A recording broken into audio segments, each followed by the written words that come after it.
Buonasera, signore e signori. Welcome to Casa Italiana Zerilli-Marimò, New York University. My name is Chiara Basse and I am the Communication and Media Strategist at Casa Italiana. Director Stefano Albertini is not feeling very well, so tonight he couldn't make it, but he send, greetings to all of you and to Mafalda and all the artists that we'll see tonight. And actually, let me thank Mafalda Minnozzi, the singer, the protagonist tonight, for putting together such an amazing event tonight. She told me that she worked 7 years to put all the pieces together for this multimedia evening of song and cinema centered around the life and art of the legendary Luthier, John Monteleone. He allowed me to use the Italian spelling, okay? And we are Casa Italiana, so of course. Monteleone is one of America's most talented and famed makers of archtop guitars. Monteleone's guitars, but also his mandolins, are one-of-a-kind masterpieces made for some of the leading rock, jazz, and folk guitarists of the late 20th and early 21st centuries. Mark Knopfler, Eric Clapton, Anthony Wilson, and Ben Harper, to name just a few. But of course, Paul Ricci, that guitarist Paul Ricci will perform tonight. And actually, Monteleone told me that Ricci's guitar, that you will see later, is the second archtop guitar that he made in his career. So, and of course, Monteleone is here with us. He was born in Manhattan, but his grandparents were from Palermo. His grandfather was a pastry chef who had a bakery downtown. Monteleone's father was a skilled sculptor, and John learned woodworking from him. And tonight it's a composed night. So Mafalda, Paul, and the movie's director will come on stage after this introduction and will explain a little bit more. Then Mafalda will sing a song for us, and then we'll see the movie, which is a special director's cut of the movie John Monteleone, the Chisels are calling, followed by a panel featuring the film's director Trevor Laurence, John Monteleone himself, and the guitarist Steve Cardenas and Paul Ricci, who will perform with Mafalda. But please now let me introduce on stage Mafalda Minnozzi.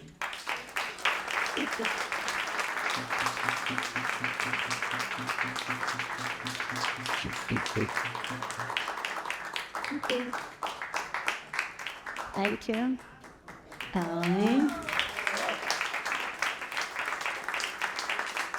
Buonasera. Buonasera, parlerò senza microfono anche perché parlerò pochissimo. E vi ringrazio tantissimo per la vostra presenza. Poi successivamente sicuramente si parlerà anche in inglese, un ottimo inglese, molto meglio del mio sicuramente. E io sono veramente molto grata per questa bellissima presentazione che Chiara ha fatto in maniera ineccepibile, e credo che non debba aggiungere molto di più, se non a dire e dichiarare qua per voi il grande, profondo amore personale che ho verso la famiglia Monteleone, verso lui proprio, verso John, verso la sua famiglia, di fortissima impronta chiaramente americana, ovvio, però anche di fortissima impronta italiana.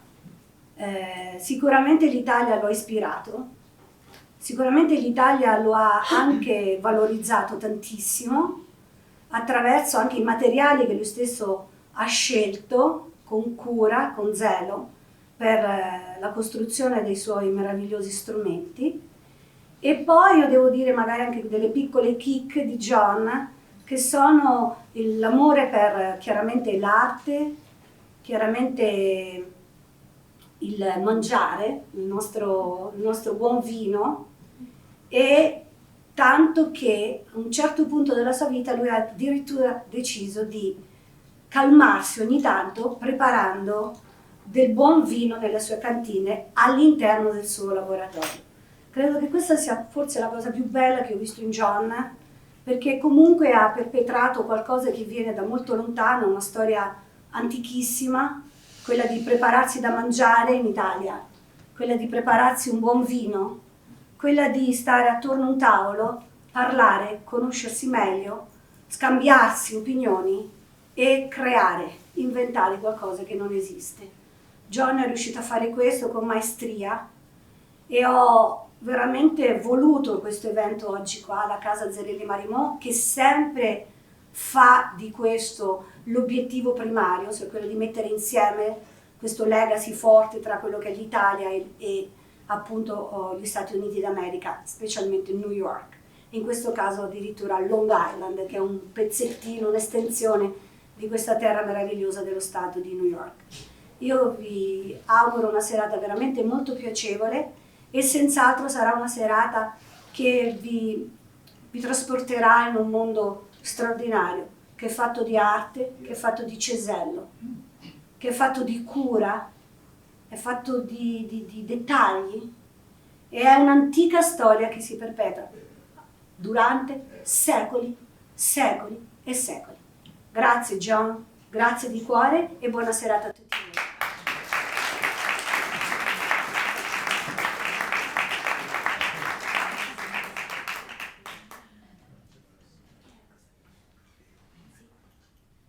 Farlo con il microfono senza, forse senza, che carino.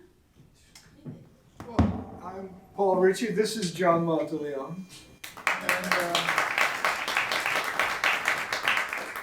Mafalda said it all in Italian. In English, we're honored to be here representing the work of a master who happens to be a friend. We're very lucky for that. And he's a friend of Italian culture, as is this house here. So we want to put it, for a long time, we've wanted to put this all together in a presentation of a film that is over an hour and a half, in order to be able to focus on the work of John and the connection with Italia. We have the director here, Trevor, who will have a word with you, who reduced it into a 25-minute film, allowing us to also perform. From the film, we have another guitar player who I'm a fan of this guy for many years. He's in the film, not in the short version, but if anyone is curious, there'll be DVDs of the complete film where he performs, and it's Steve Cardenas is here. We'll all talk about John's art, but for now, in a minute, we're going to open with a tune before the film, because it has everything to do with this lineage. We're going to go back to the great songbook of Napoli, where John's predecessor, he's third in the line in the Met Museum. The exhibit Guitar Heroes puts him third in the line of the originator of the Italian-American art of archtop guitar from Naples, John D'Angelico, Jimmy D'Acquisto, and with us here tonight, John Monteleone. So I'm going to invite Trevor Laurence to have a word about the editing of this film, especially for Casa Zerilli-Marimò. Trevor.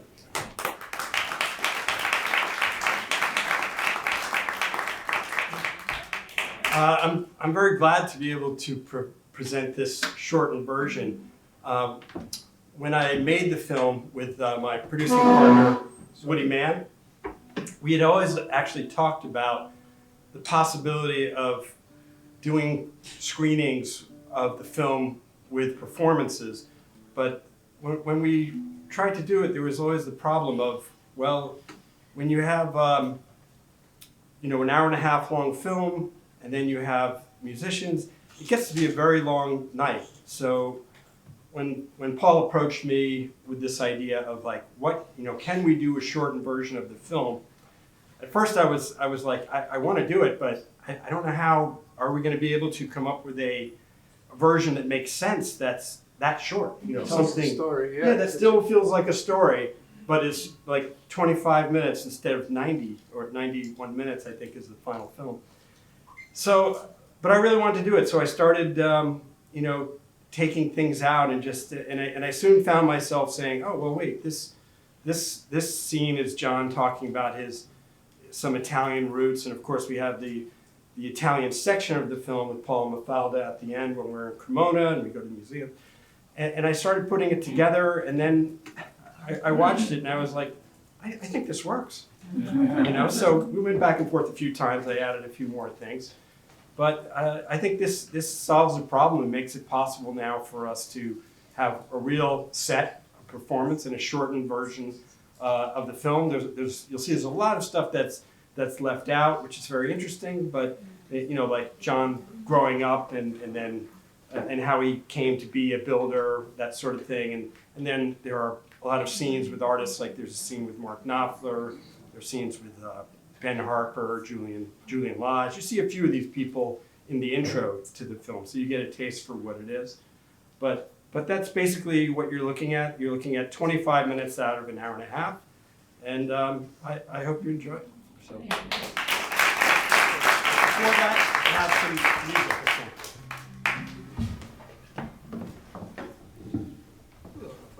Hello, Paul. Thank you. It's mine.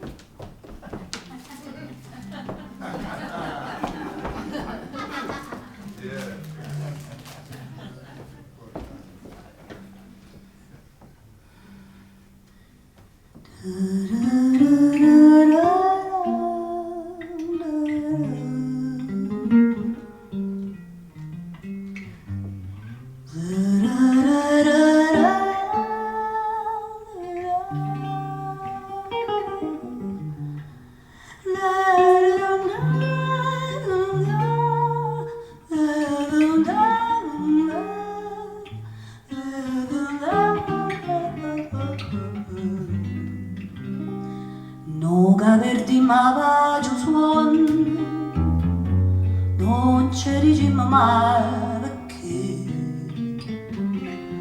o cagava se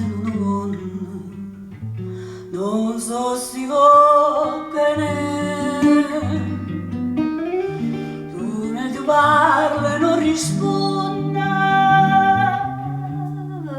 fa rispetto a te. Tenimmo giù così, anima e cuore, non c'è la somma che manca valore. Tu desideri te, mi fa paura, campo con te, sempre con te.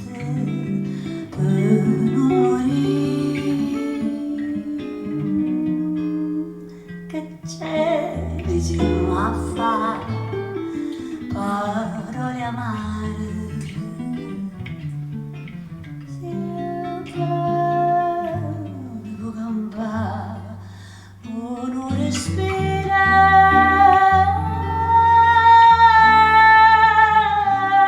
si smania pure tu per questo amore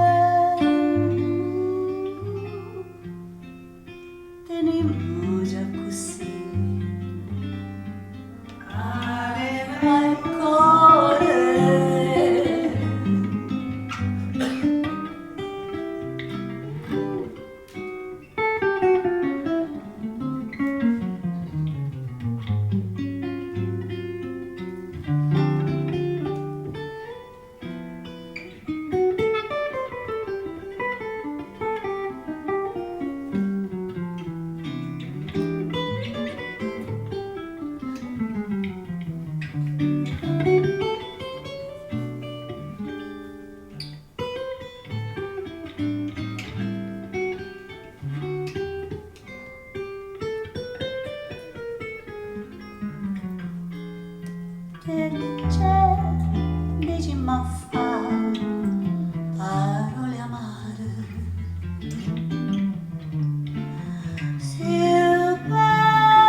right. I imagine there are questions after seeing that, a lifetime of questions. But we would like to approach what we just saw individually, briefly, and have John speak. And maybe somebody has a question or two. Mafalda, would you like to say something? Io sinceramente penso che ognuno di noi qua può raccontare. No, non è necessario, grazie. Credo che voi sentiate, no? Io sto producendo la mia voce lontano in maniera che si possa ascoltare. Alla registrazione, va bene. Allora io vorrei solamente dire che questa sera qua insieme a Paul Ricci c'è questo meraviglioso musicista che poi puoi anche presentare meglio, caro Steve. Thank you so much, Steve, to be here with us. E sicuramente lui sa come spiegarci che cosa significa aver fatto parte di un progetto come questo e di suonare una chitarra come quella di Monteleone, appunto. Poi sicuramente ci saranno anche altre storie che potranno essere raccontate da John in specifico, e tutto in inglese, prometto. Sì, so che capite benissimo l'italiano, però John preferisce chiaramente parlare in inglese, anche se un pochino di italiano John lo conosce. So I will begin with, I mistakenly said Steve doesn't appear. He did appear. He played in the Four Seasons. So I'll start with Steve Cardenas, world-renowned on the family, this guy, great guitar player. He'll perform also. What was it like performing on those four guitars in that group at the Metropolitan? I hate to do this. Cardenas is. Oh, really? I haven't told you that. No. I just listened to the record. Anyway, playing, well, there's a little bit of backstory that should be told here because Anthony Wilson and John had been friends for a long time. Anthony had been playing one of John's guitars for a long time, and then somewhere in that, I don't know exactly when it happened, you built the Four Season guitars, and then the Met show was being planned, and you thought, I'm going to see if Anthony would write a suite for the guitars. Is that all correct? Yeah. Buonasera a tutti. Devo dire il mio italiano non è perfetto. Va benissimo. Grazie. Invece parlare in inglese. So, in designing the Four Seasons, when I started building them, which I think it was 1999, that it began to formulate that idea based on the materials that I was accumulating in my workshop that kind of reminded me of the seasons that I would see outside my window every day. And then as the seasons would change, I began to look at the wood more closely. And then I began to think it would be fascinating. I mean, there were so many other formations of the seasons by great artists and artisans in all facts of creative life, poetry, sculpture, music, you name it, very influential because that's all around us. We live in it. And to me, that was coming very much alive as an idea that I could have four guitars that would be in a single work of art. They wouldn't be four separate guitars per se, although they are individual, but they would be thought of as a single work of art. And always from day one, I had music in mind for them. I thought that was most important, that they be able to sing like a quartet or a choir, but the possibility to create something that was unique became more and more attractive by the month. And I would, in my own time, they were not ordered. I made them for myself. It would take 6 years to build the four guitars in spare time. But during that time, I was thinking about the music for them all the time. And so Anthony, I'd known for quite a while, and I knew what his capacity was to compose. And he came from his lineage is from, his father was a great composer and musician, band leader. So, I mean, it was in his blood. And he's also he was playing, he was Diana Krall's guitarist. So he was out there all the time making music. But I asked him one day, I said, Anthony, you are the guy, I think, to compose this music, a serious piece of music, for those guitars. And he understood immediately what I was talking about, and he accepted. And he would come to my workshop and play those guitars to get to know them during the building process. So every once in a while, he would get to see the latest one get built. I started with Winter, was the first guitar, because the idea was contrast between light and dark of the season. And I'd chosen wood that reminded me of that. So there was a very white, creamy white alpine spruce, Italiana spruce. And also the maple was a very beautiful, creamy white color. And then I put ebony, which was the dark wood, against that. So that was the first guitar that inspired the next one to come. Behind that was the opposite, was summer. So the summer guitar had to be something that was really hot and spicy and sweaty and, just full of flavor, and the complete opposite from the winter guitar. So in doing so, a couple of years passed by, and I'm building guitars, like I normally do, and mandolins. And it's just getting much more exciting, more and more. The third guitar was autumn, and I selected wood that reminded me of falling leaves or water. And you can see that if you look at these instruments and close up. Then the last guitar was spring, and that was all about the explosion of spring, fall, everything coming alive after being dormant. And so Anthony, when he composed that piece, that's really how he put it together, was starting with winter and ending up with spring. Fall, autumn. Mm-hmm. So it was a cycle. When you started carving the first one, and someone came from the crystal ball and said, these instruments will be on the permanent exhibition of the Metropolitan Museum of Art.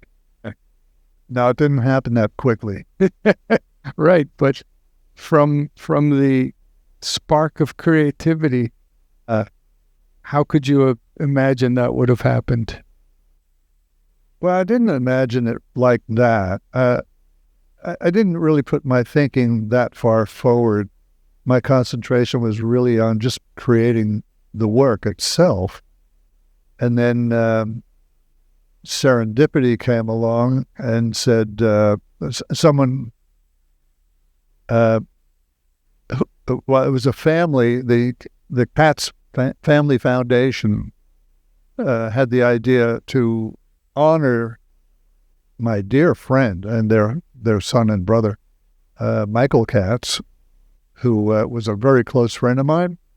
And then to honor him, they made possible the purchase of those guitars and given to the Metropolitan Museum as a gift.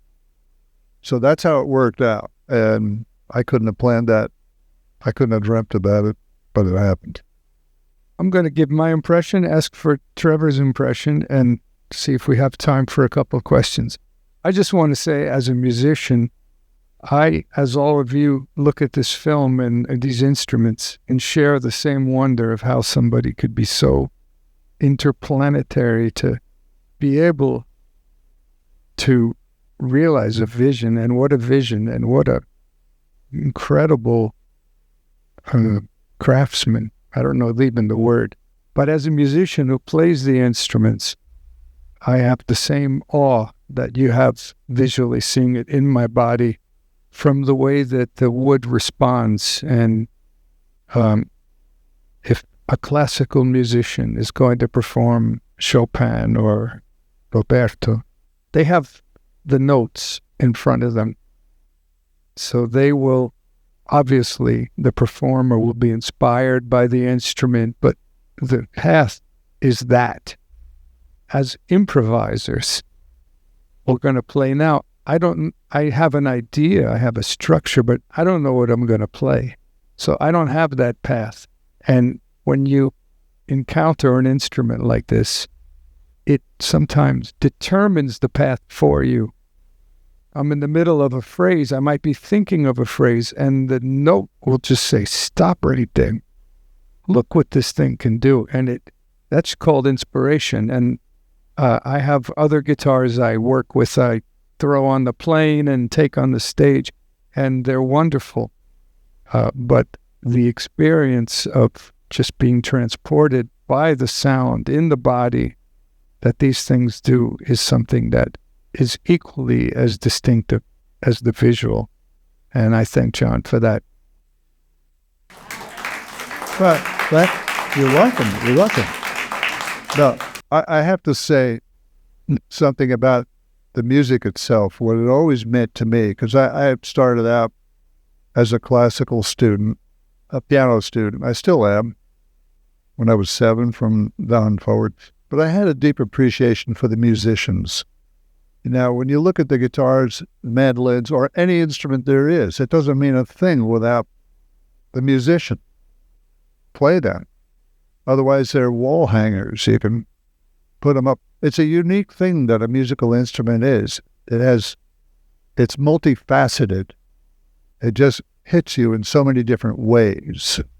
But it always has to be foremost a musical instrument. That's what its first job has to be, is to be able to play and satisfy the musician among the audience as well. All these, the ramifications are deep, but that's what musical instruments do for us. To the musicians. And to the filmmakers. And the filmmaker. Trevor, we all here up on stage are familiar with the hour-and-a-half version, and I urge you to think about taking home a DVD because it goes into other facets. But those of you who have seen only this, it's a complete story. It's a complete picture. It's fascinating. And Trevor made this editing especially for tonight, commissioned by Casa Zerilli-Marimò. So we all experienced firsthand the impact. And what do you want to say? The process of filming it with our dear friend Woody Mann. Valerie's here tonight. Woody has moved on, but his creative mindset and musical direction was the spark for this to happen with Trevor. Yeah, it was. Woody was a close friend of mine, and we worked on many other projects together. And it was his idea to do this film. I had asked him if he had anything to work on. And from there, we started meeting with John and coming up with the ideas and putting it together. But it was just such a wealth of creativity among the musicians in it. John's, the musical nature of John's instruments, and the beauty of his instruments, that there's still photography, there's some archival footage, and just so it's sort of like a stacked project where you start with an interview to tell the story, but then you put music beneath it and images above it and more images, and it just starts to develop into this piece that's it's just sort of a gradual process. It's like my idea was to try to make something that reflected John's artwork, and it just sort of, with all these elements, it just like sometimes I would watch it and be like, oh wow, look at this image we have of the guitar, and listen to these tunes we have recorded on John's instruments. It just all comes together. But as far as my own coming into contact with John's instruments, if you'd seen the full film, you'd see that there are these parties that he would occasionally have at his house, like barbecues after these guitar shows on Long Island. And I went to one of those with Woody Mann, and I got to play one of John's instruments, as everyone did.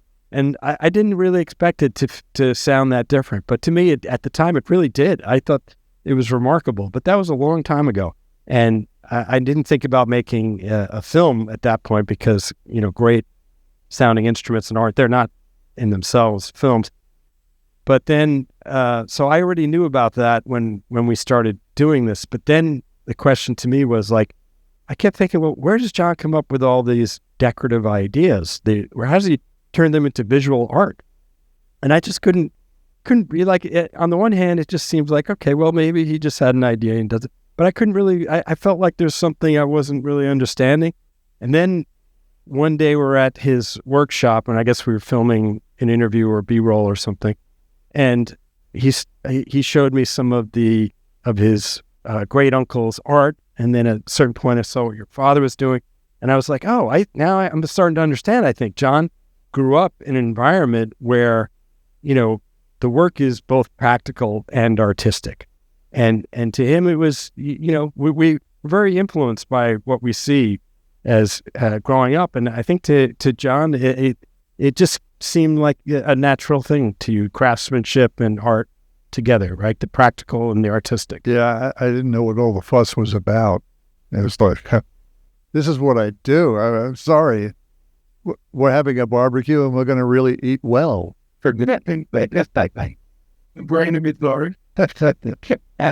Mangiato bene. Anyone wish to ask a question? Yes, the young lady. Wages, Chris, and estimating that the building of his film. Oh, sure. My name is Mia. Thank you for your beautiful film and beautiful music. I was thinking that the building up of your film was sort of comparable to the building of your instruments in a way, creating design and art and music. But the question I had was for John. I play recorder, and I just bought a recorder from an instrument maker in Italy, Vincenzo Di Gregorio, and it's olive wood. And I was thinking about the trees, and I was just wondering if you had to study trees to know what wood would sound good to you. Well, as a study, not a scientific study, of course, my approach to the wood and the materials is much more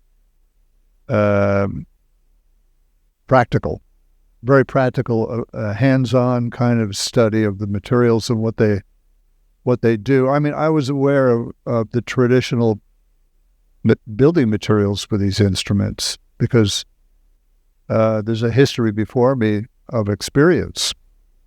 There are tall shoulders that I stand on before me.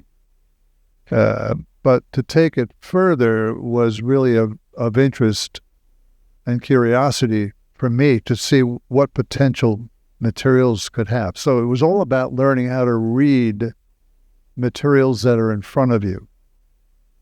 What are they? What is their forte? What are they worth? What is their value? What is their musical value? Do they have a harmonic resonance? So in assembling materials together for a harmonic totality of materials coming together, all together, to be as one, a musical instrument, it has to be built on sensitivity, totally.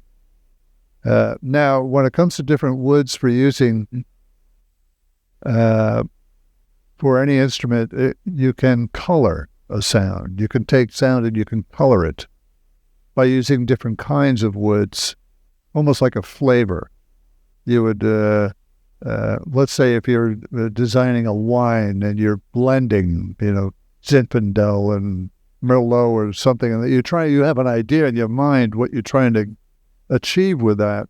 So if you're playing with wood, you know by experience what that rosewood is going to give you, and spruce along with that. Okay, what kind of spruce? Where does that come from? what do you have? And I've collected wood for a long time so that I could have a cupboard, I call it, of possibilities that I could just reach into and pull out this and pull out that and put them together. And, that's where it begins. And hopefully it's something that is in your mind and you try to approach it by building it. So in the end, how close did I come to what I thought it would be? So that's the personal challenge. Thank you. Anybody else? Go ahead. Hi, that was wonderful. When you add pieces to it, looked like shells or something like that, the designs that you put in it. When you add something like that, will something like that change the tune, the tones? To answer that, I would say no, it doesn't change the tone.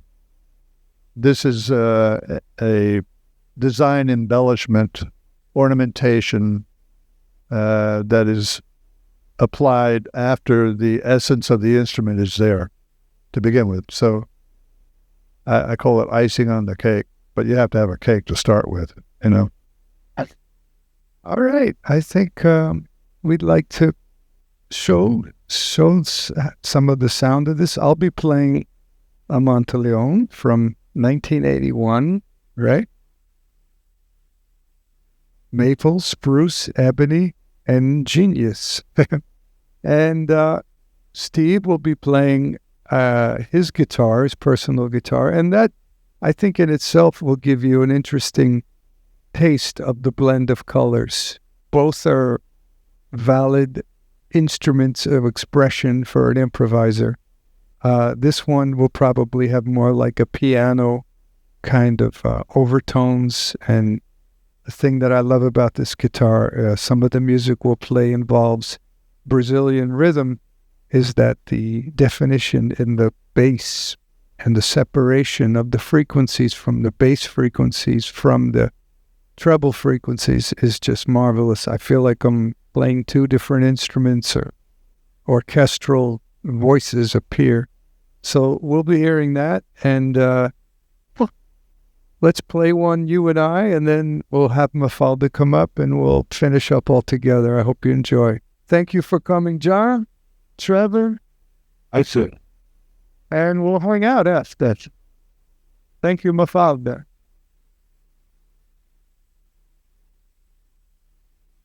It is a fan. All right.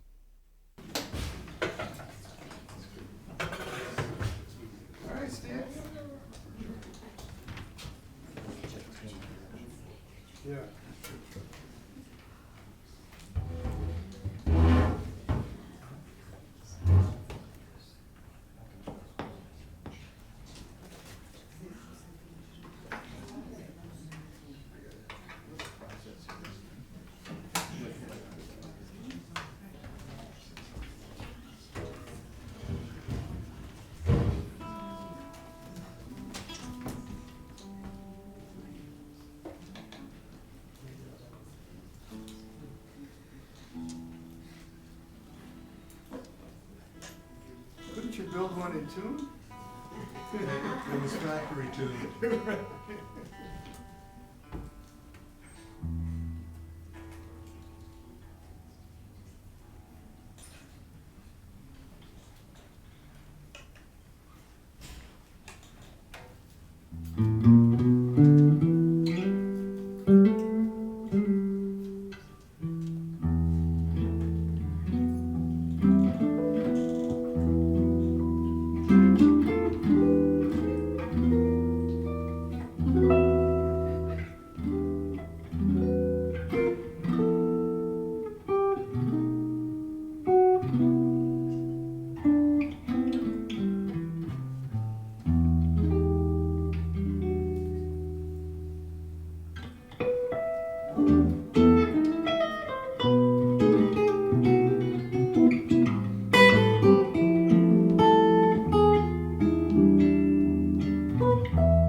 right, thank you, Steve. He'll be back.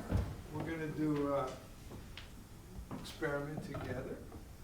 Make music. Mafalda Minnozzi, let's play some things we do.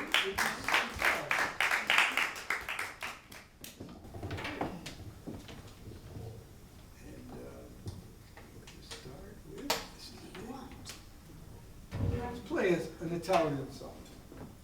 My God, it was so beautiful. Thank you, Steve. Thank you, Paul. Beautiful.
I'll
Yeah. One, two,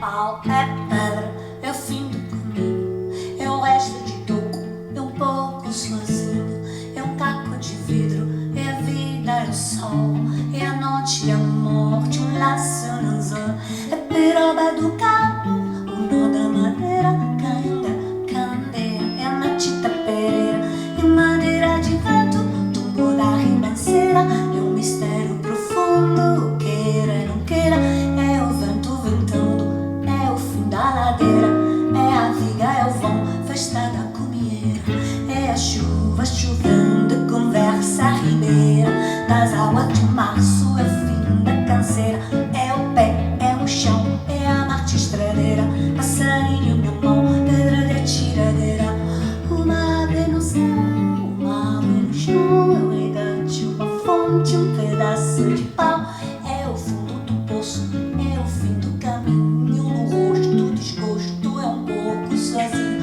é um strep, é um prego, é uma ponta, um ponto, é um pingo pingando, é uma conta, um conto, é um peixe, é um jazz, é uma prata brilhando, é a luz da manhã, é um tijolo chegando, é a linha, é o dia, é o fim da picada, é a garrafa de cana, os filhaços na estrada, é o projeto da casa, é o corpo na cama, é o carangueçado, é a lama, é um passo, uma ponte, um sapo marrom, um belo horizonte, a luz da manhã, são as águas de março fechando o verão, a promessa de vida no teu coração. Xabudu, babudu, xabrabudu, xambarabudu, xabraiabudu, xabradu, babudu, xabrabudu, xabrudu, baiamba, xabrudu, baiabudu, muribara, cantadora do mar. É uma cobra, é um pau, é João, é José, é um espinho na mão, é um corte no pé, são as águas de março fechando o verão, promessa de vida no teu coração. É pau, é pedra, é o fim do caminho, é um resto de toco e um pouco sozinho, é um caco, uma fonte, um sapo morró, um belo horizonte, uma febre tensão, são as águas de março fechando o verão, a promessa de vida no teu coração. A papai branda e baiaba neira, a papai neira, la la la la la la la la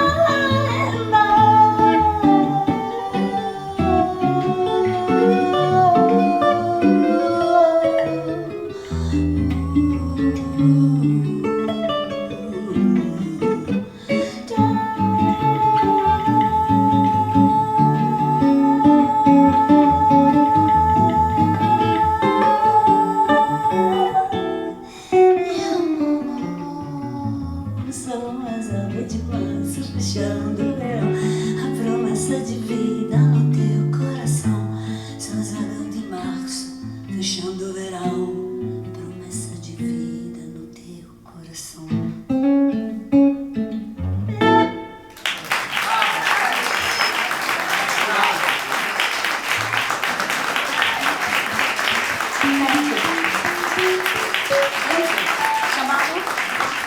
Steve, thank you so much. Steve, please, thank you. Thank you. Thank you. Grazie Vittorio. Obrigada.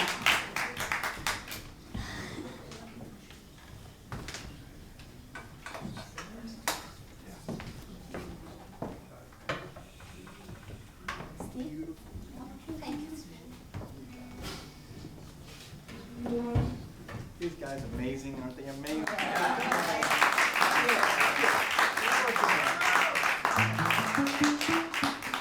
feel very honored they've invited me to play with them. I'm just honored to be here tonight, honoring John and just you all, music, audience. Yes, Thank you, Casa Zerilli-Marimò. Thank you, Casa Zerilli-Marimò, New York University. Thank you so much. All the guys, our families. Signor Stefano, carissimo signor Costi, Giulia, Chiara e tutta l'equipe che lavora in questo splendido posto. Scusa, ho un po' il volume alto, un momento che abbasso. Sì, grazie.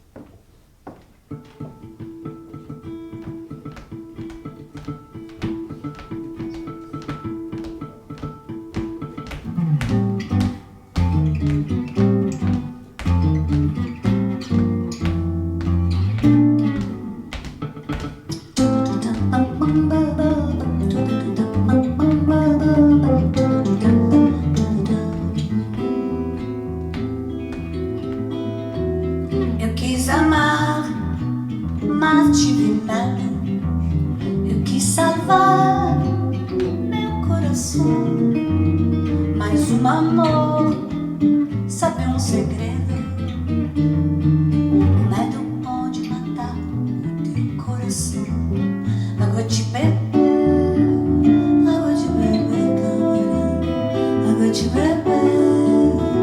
Água de beber, camarão.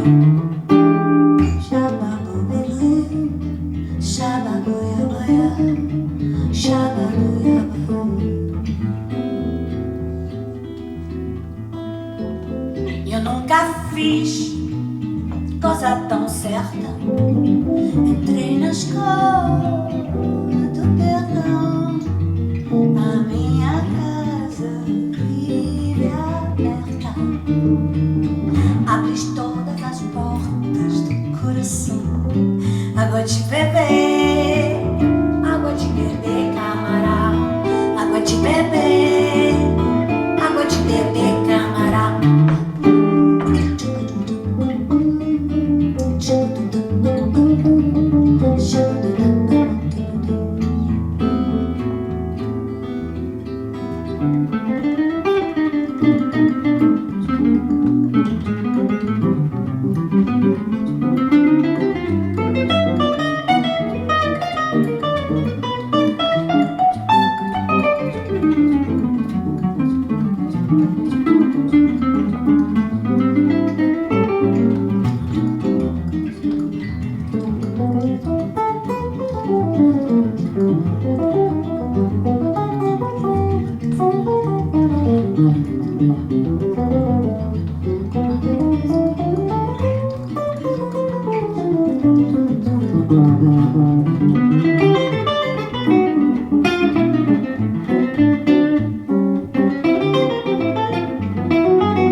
favore, Steve. Thank you, thank you.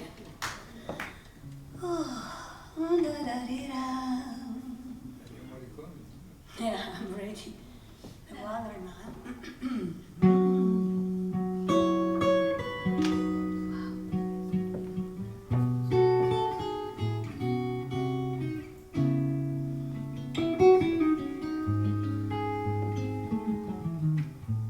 Se tu fossi nei miei occhi per un giorno, sapresti cosa sei per me, che mi innamorai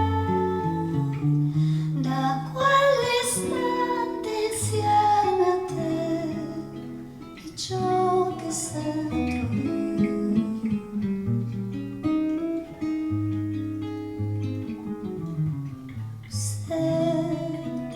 Fossi nella mia anima un giorno, sapresti cosa sei per me, che mi innamorai da quell'istante insieme a te, e ciò che sento è sulla mente.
Grazie. Grazie. Thank you. Grazie. The last song for tonight? Yes? Thank you. Thank you so much. The composer is fabulous, is E.Morricone. Yes, with the Nuovo Cinema Paradiso. And the last song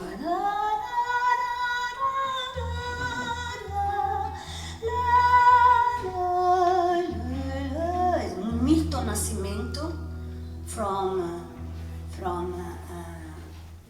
Minas Gerais, from Brazil, and Ponto de Areia. Ponto de Areia, ponto final. Paul? Chega de Saudade, no more blues. Thank you for coming. We'll finish up with one song with a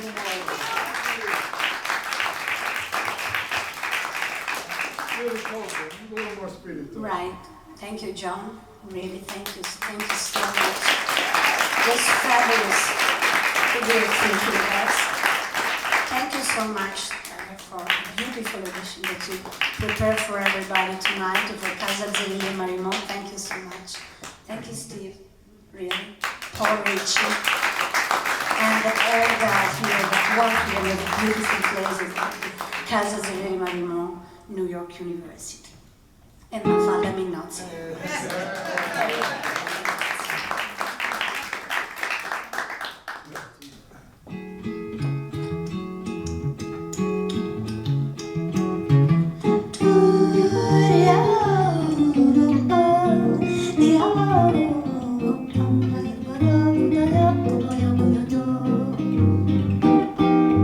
Vai, minha tristeza, e diz a ele que sem ele não pode ser. Diz-lhe numa prece que ela regresse, porque eu não posso mais sofrer. Chega de saudade, a realidade que sem ele não há paz, não há beleza. Tristeza, melancolia que não sai de mim, não sai de mim, não sai. Se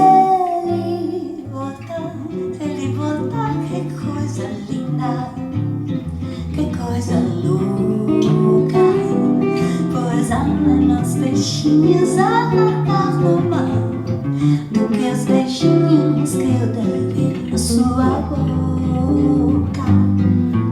Dentro dos meus braços, os abraços hão de ser milhão de abraços, apertado assim, colado assim, calado assim. Abraços e beijinhos e carinhos sem fim. Que carrega que esse negócio de você pode de mim.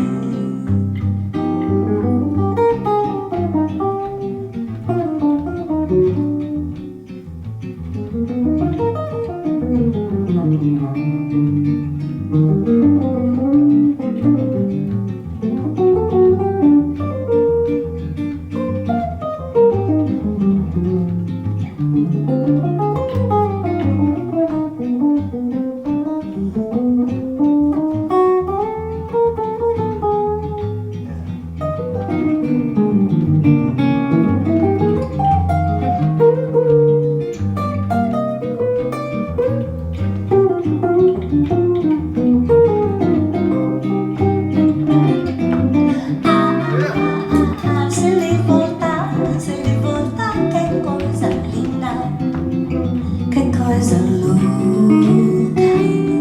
Pois há menos peixinhos a nadar no mar do que os beijinhos que eu darei na tua boca. Seus braços de papá, os abraços hão de ser milhão de abraços apertados, colado assim, calado assim.